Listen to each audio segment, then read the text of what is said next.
Right, onto the working memory model.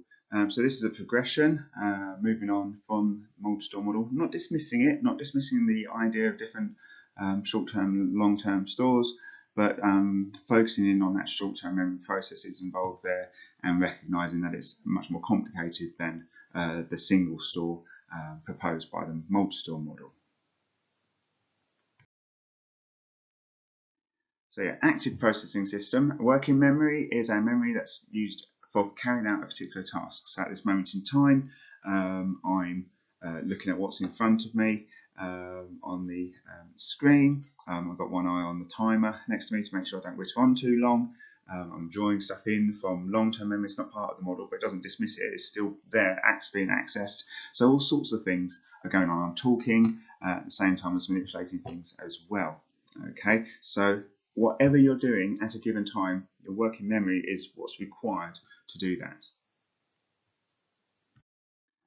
So the original model had 3 components, and then later on that was revised, just where this is how science works. You come up with a proposal or model, you have evidence that may well support that model, but then you might have evidence that doesn't really fit within it, and as that builds up, you have to then refine the model. Okay, so then we had another part added as well. So these different components. The main component is the central executive, acts as attention, will carry out some mental tasks itself, like decision making, but will also allocate tasks to what we call the slave systems, which we'll come to in a bit. Limited capacity, can't take on too much at one time, and it's, in terms of coding, yes, modality free. It has to manipulate all sorts of information, so it's not coded in one particular way. And then it's split into the visual-verbal distinction. So you have the phonological loop for language-based information, be it spoken or written. Remember, if you're looking at words, sometimes students think that's a visual task, but it is until you start to think about those words, then it becomes a verbal task.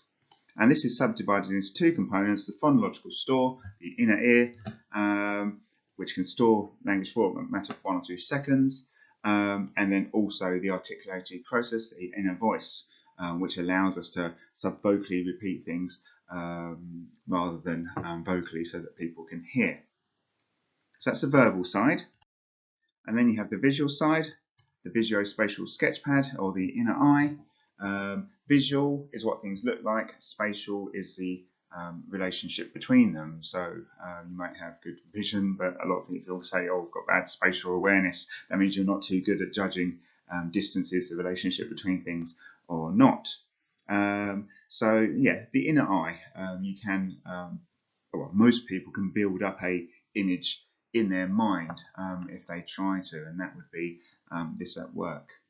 Okay, so central executive, visual and verbal components. That was the original model, but then they added the episodic buffer, and this is a general store really that integrates information from all of the different stores, including long-term memory, the visual, the verbal, puts it all together.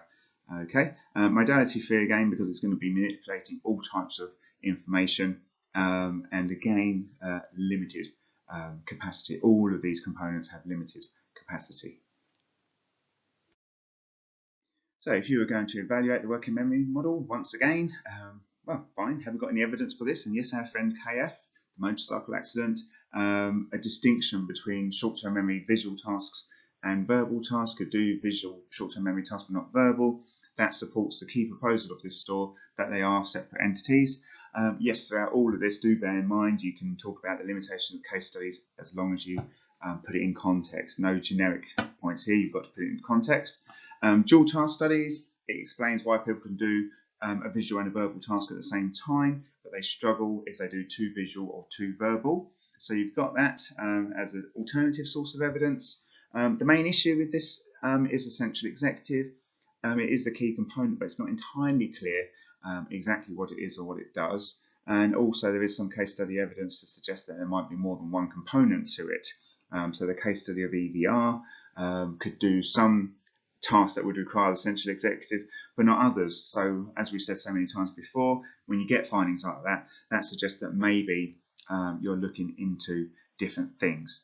Now, other things you could look at, brain imaging, again, if you've got different parts of the brain for visual or verbal tasks.